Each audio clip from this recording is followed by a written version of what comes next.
खबर शामिल क्यों पिया उस्मान छावड़ी खां।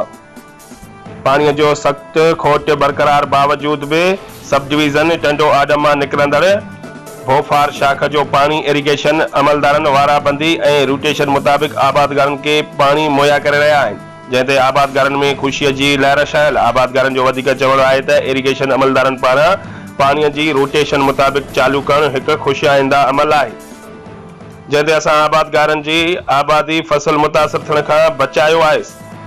आबादगारन जो वधिक चवण है त असांजे मुल्क जी रेड़ की हडी ज़रायत है, असां मुल्क ज़रायत सां हली रहियो आहे।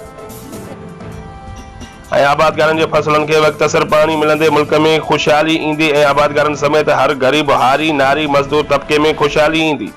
रिपोर्ट करा हनी बलोच, बे न्यूज़, उस्मान चावड़ी।